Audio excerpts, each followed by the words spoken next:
CSN study में आप सभी का स्वागत है। आशा है कि आप लोग इकोनॉमिक्स के मॉडल सेट नंबर 1 और मॉडल सेट नंबर 2 के सेक्शन ए और सेक्शन बी देख चुके हैं। अगर आप लोग नहीं देखे हैं तो जाकर प्ले लिस्ट में मिल जाएगा, प्ले लिस्ट में देख लीजिएगा, ठीक है।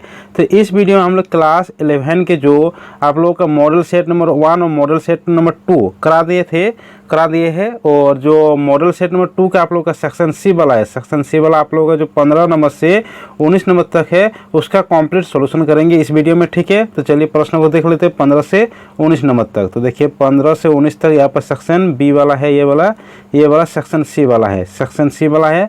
अब 15 नंबर प्रश्न ये सब है, प्रश्न 15 नंबर, फिर है यहाँ पर 16 नंबर, फिर ये 17, 18, 19, ठीक है।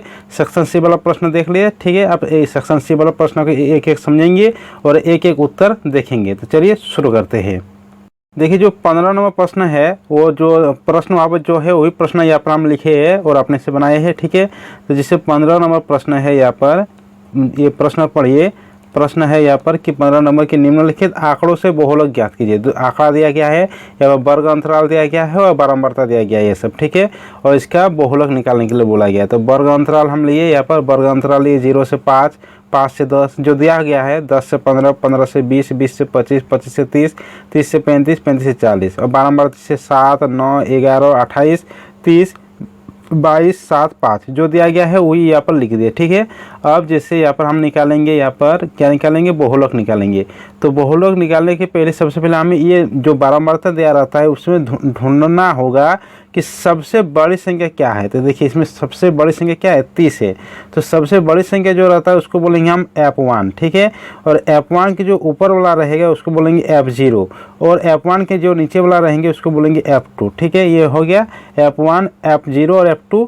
और F1 के इस छेद में जो जाएगा, जो पहले वाला उसका होगा वो बोलेंगे L और H बोलेंगे। इसमें कितना अंतर है, 0 से 5, 5 से 10, 10 से 15, यानी 5 5 अंतर है, यानी H बराबर हो जाएगा 5। तो ही आप लिख दिए F1 बराबर 30 है, F2 बराबर 22 है, F0 बराबर 28 है, L बराबर 20 है और H बराबर 5 है। और बहुलक निकालने में बोला है तो बहुलक का सूत्र यहाँ पर है। बहुलक का सूत्र क्या होता है, बराबर L plus F1 minus F0 divide 2F1 minus F0 minus F2 into H। ये होता है सूत्र। मान बिठा देंगे केवल हम, यहाँ पर मान बिठा दिए तो बहुलक बराबर L का मान है 20, फिर 30 minus 28, 2 into F1 into 2 into 30 minus यहाँ पर है F0 ना, F0 यानी 28, फिर F माइनस F2 यानी 22 इंटू 5, ठीक है। अब इसको आगे करते हैं तो यहाँ पर हो जाएगा 20, प्लस को प्लस किए, 30 में 28 जाएगा 2, यहाँ पर फिर डिवाइड 2 30 60, माइनस माइनस फिर 28 और 22 कितना होगा 50, 50 इंटू 5, ठीक है। अब यहाँ पर नीचे करते हैं तो यहाँ पर 20 को 20 रखिए, 5 प्लस को प्लस, 2 को 2, 60 में 50 जाएगा 10 इंटू 5, तो फिर 5 2 में 10, 2 2 काट के बचा 20, यहाँ पर 1, यानी 20 प्लस 1 कितना हो जाएगा, 20 प्लस 1 21, यानी इसका बहुलक निकल जाएगा 21, ठीक है। अब अगला प्रश्न करते हैं। अगला प्रश्न है 16 नंबर। 16 नंबर प्रश्न है कि पिता एक्स एवं उनके पुत्र वाई के कदों की माप नीचे इंचों में दिया गया है, इन दोनों की भी सहसंबंध गुणांक को प्रकलित कीजिए। देखिए आज साउंड में आप लोगों का थोड़ा दिक्कत आ सकता है क्योंकि काफ़ी हम थक गए हैं, इसीलिए साउंड आप लोग हो सकता है कि स्लो जा रहा है, तो आप लोग मेंटेन कर लीजिएगा, ठीक है। तो जो x का मान है यहाँ पर, x का मान यहाँ पर दिया गया है और y का मान जो दिया गया है यहाँ पर y का मान दिया गया है, ठीक है। यहाँ पर जो x का मान दिया गया है तो x वाला जो मान दिया गया है वो x वाला मान यहाँ पर हम लिख दिए। x वाला मान 65, 66, फिर 57, 67, 68, 69, 70, 72, ठीक है। अब हम मान लेते हैं कि y वाला छोड़ दे, x वाला ही रखिए, ठीक है। x वाला देखते हैं तो x वाला में जो यहाँ पर मान दिया गया है तो इसमें गिनिए कितना है, 1 2 3 4 5 6 7 8, तो n बराबर हो जाएगा यहाँ पर 8। और इसमें से आप लोगों को एक a मानना होगा जो मतलब बीचों बीच में, तो बीचों बीच में जो आप लोग मान सकते हैं 67, 68, 69 या 70 भी मान सकते हैं। तो हम यहाँ पर a बराबर माने 67, आप लोग जो मान सकते हैं सब में आ जाएगा। तो a बराबर 67 माने तो dx बराबर फॉर्मूला होता है x माइनस a, तो a का मान बिठाए पर x माइनस 67, ठीक है। तो x माइनस 67 यानी 65 में 67 जाएगा तो -2, 66 में 67 जाएगा तो -1, 57 में 67 जाएगा तो -10, 67 में 67 जाएगा तो 0, 61 में 68 में 67 जाएगा तो 1, 69 में 67 जाएगा तो 2, 70 में 67 जाएगा तो 3, 72 में 67 जाएगा तो 5। ठीक है, इसको लिख दिए। अब इस सब को हम जोड़ देंगे, यहाँ पर ये सब को जोड़ देंगे। तो इस सब को जोड़ने के बाद आएगा -2 मेरा, उसको बोलेंगे सिग्मा डी एक्स, यानी सिग्मा डी एक्स बराबर -2 आ गया। अब यहाँ पर निकालेंगे D square x, D square x मतलब इसका होल स्क्वायर, तो -2 का होल स्क्वायर 4, -1 का होल स्क्वायर 1, -10 का होल स्क्वायर 100, 0 का स्क्वायर 0, 1 का स्क्वायर 1, 2 का स्क्वायर 4, 3 का स्क्वायर 9, 5 का स्क्वायर 25। ठीक है, अब इस सब को जोड़ देंगे तो सबको जोड़ने के बाद आएगा 144, जिसको बोलेंगे sigma D square x. X वाला काम यहाँ पर हो गया। अब वाई वाला में आइए, देखिए जो यहाँ पर वाई वाला दिया गया है, ये वाई वाला यहाँ पर हम नीचे उतारे। ठीक है, तो वाई वाला जो मान दिया गया है, और जैसे 67, 56, 65, ये वाला वाई वाला मान लिखिए। और इसमें देखिए कितना संख्या है, 8, 1, 2, 3, 4, 5, 6, 7, 8, यानी n बराबर 8 लिखिए। इसमें भी उसी तरह इसमें से बीच वाला में से किसी एक को हम ए मानेंगे, यहाँ पर ए माने हम 68, आप लोग भी किसी एक को मान लीजिएगा। तो ए बराबर डी 68, तो डी वाई बराबर क्या होता है, एक्स माइनस ए, यानी एक्स माइनस 68। ठीक है, तो 67 में 68 जाएगा तो -1, 56 में 60 और जाएगा तो -12, 65 में 68 जाएगा तो -3, 68 में 68 जाएगा तो 0, 72 में 68 जाएगा तो 4, 72 में 68 जाएगा तो 4, 69 में 68 जाएगा तो 1, 71 में यहाँ पर 68 जाएगा तो 3। ठीक है, अब इस सब को हम जोड़ देंगे, ये सब को जोड़ देंगे, तो इस सब को जोड़ने के बाद आएगा मेरा -4, इसको बोलेंगे सिग्मा डी वाई। हो गया ये वाला। अब यहाँ पर निकालेंगे डी स्क्वायर वाई, यहाँ पर निकालेंगे क्या, डी स्क्वायर वाई। तो डी स्क्वायर वाई यानी इसका होल स्क्वायर, -1 का होल स्क्वायर 1, -12 का स्क्वायर 144, -3 का स्क्वायर 9, 0 तो 0 ही होगा, 4 का स्क्वायर 16, 4 का स्क्वायर 16, 1 का स्क्वायर 1, 3 का स्क्वायर 9, ये निकाल लिया। यहाँ पर हम जोड़ देंगे, सबको जोड़ देंगे, तो जोड़ने के बाद क्या आएगा, सिग्मा डी स्क्वायर वाई बराबर 196, 196 हो गया। अब यहाँ पर हम निकालेंगे d x into D y, d x into D y. तो डी एक्स कहाँ पर है, देखिए ये वाला डी एक्स है और ये वाला डी वाई है, दोनों को हम मल्टीप्लाई करेंगे। ठीक है, तो यहाँ पर d x into D y को गुना करेंगे, तो -2 इंटू -1, तो 1 यहाँ पर जो -2 इंटू, तो यहाँ पर हो जाएगा -2 इंटू -1, तो यहाँ पर कितना होगा, 2 होगा, यहाँ पर 2 होगा। ठीक है, यहाँ -1 इंटू -12 तो 12 होगा, -10 इंटू -3 तो 30 होगा, 0 इंटू 0 0 होगा, 1 इंटू यहाँ पर 1 इंटू 4 है तो 4 होगा, 2 इंटू 4 है तो 8 होगा। ठीक है, अब 3 इंटू 1 होगा तो 3, 5 इंटू 3 होगा 15। ठीक है, अब इस सब को जोड़ेंगे, तो सबको जोड़ने के बाद आएगा यहाँ पर 74, यहाँ पर 73 लिखे इसलिए क्योंकि अब हम 1 किए थे, लेकिन यहाँ पर 2 आ रहा है, 2 आ रहा है ना अभी, -2 इंटू -1 तो कितना आ रहा है, 2 आ रहा है।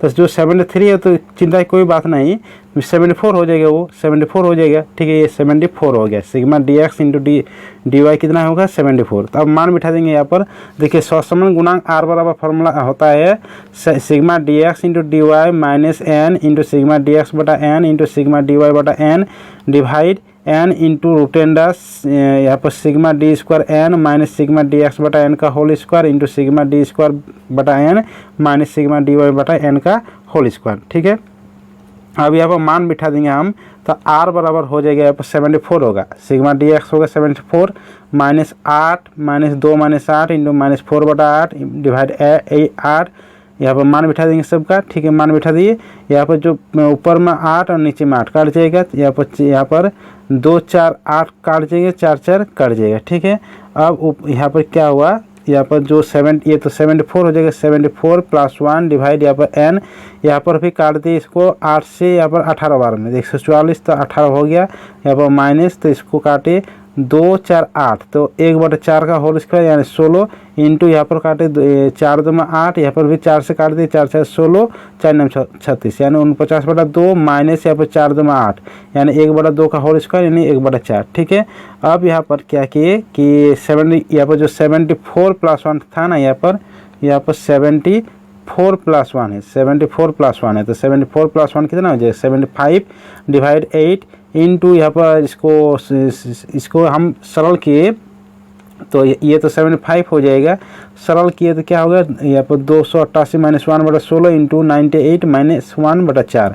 ठीक है, अब आगे इसको करते हैं, तो आगे चलिए कर क्या है कि यहाँ पर देखिए 75 divide 8 into √286 7 divide 16 into 97 divide 4 बराबर 75।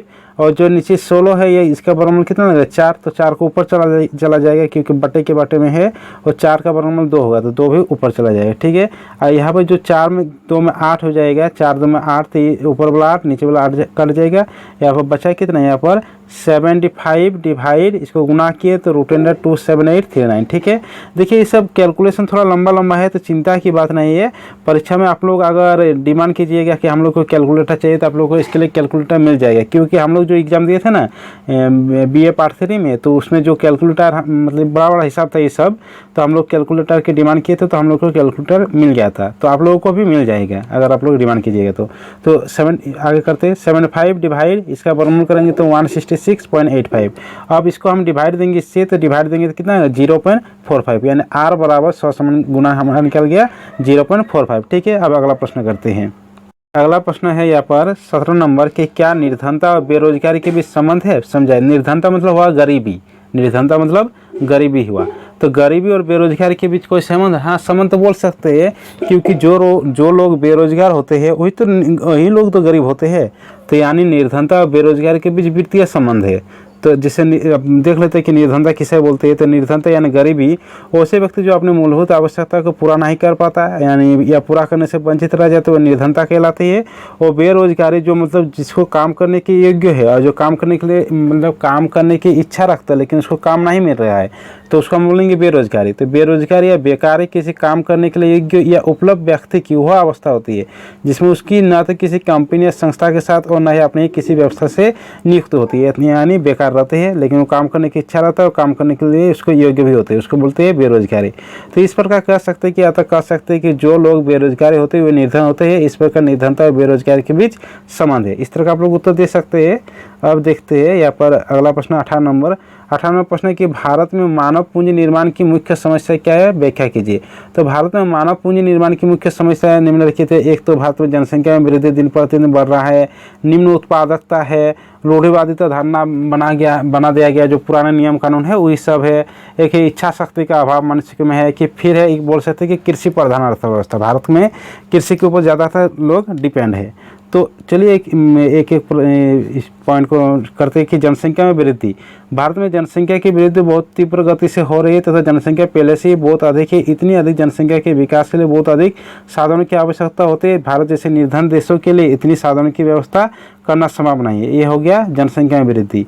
अब देखते हैं निम्न उत्पादकता। निम्न उत्पादकता क्या है? निम्न उत्पादकता, तो निम्न उत्पादकता मानव पूंजी में सुधार के लिए जो विनिमय किया जाता है उसके बदल में तत्कालीन आय प्राप्त नहीं होती है, बल्कि इस प्रकार के लाभों को प्रत्यक्ष रूप से नहीं मापा जा सकता। अतः इस तरह के विनियोग को अनुत्पादक विनियोग समझा जाता है और निजी उपक्रम इस क्षेत्र में विनियोग करने के लिए प्रेरित नहीं होते। ठीक है, अब है जैसे रूढ़िवादिता धारणा। तो रूढ़िवादिता धारणा को आप लोग आगे लिख सकते हैं, तो लिख भी सकते हैं क्योंकि ये तो 150 शब्द बोला गया था, इसमें तो 150 शब्द हो जाएगा, इसलिए हम इसको शॉर्ट में कर दें। तो रूढ़िवादिता, इच्छा शक्ति का अभाव, कृषि प्रधान अर्थव्यवस्था। ठीक है, अब अगला प्रश्न है यहाँ पर 19 नंबर प्रश्न है कि धारणीय विकास क्या है, इसकी अवधारणा की व्याख्या कीजिए। तो धारणीय विकास का शाब्दिक अर्थ है एक ऐसा विकास जो जारी रह सके, मतलब जो समाप्त ना हो, टिका बना रख सके। धारणीय वह प्रक्रिया है जिसमें आर्थिक, राजकोषीय, कृषि, उद्योग क्षेत्र विकास नीतियों का निर्धारण इस प्रकार किया जाता है जिससे विकास को आर्थिक, सामाजिक तथा पर्यावरण को दृष्टि से कायम रखा जा सके। ठीक है, और इसी प्रकार धारणीय विकास में न केवल वर्तमान पीढ़ी को बल्कि भावी पीढ़ी के विकास को भी ध्यान में रखा जाता है। ठीक है, देखिए ये आप लोग का कंप्लीट सॉल्यूशन हो गया मॉडल सेट नंबर 2 का। मॉडल सेट नंबर 2 का भी कंप्लीट सॉल्यूशन हो गया इकोनॉमिक्स का। पहले वीडियो में हम सेक्शन नंबर ए और सेक्शन बी करवा दिए थे और आप आशा करते कि आप लोग भी पढ़ लिए होंगे। और इस वीडियो में हम सेक्शन नंबर सी, जो कि आप लोगों को 15 से 19 नंबर तक है, उसका कंप्लीट सॉल्यूशन किया है। ठीक है, सभी दोस्तों के साथ इस वीडियो को शेयर कर दीजिए, वीडियो को लाइक कर दीजिए और चैनल को सब्सक्राइब नहीं किए थे तो चैनल को सब्सक्राइब कर दीजिए। चलिए मिलते हैं अगले वीडियो के साथ। Thank you.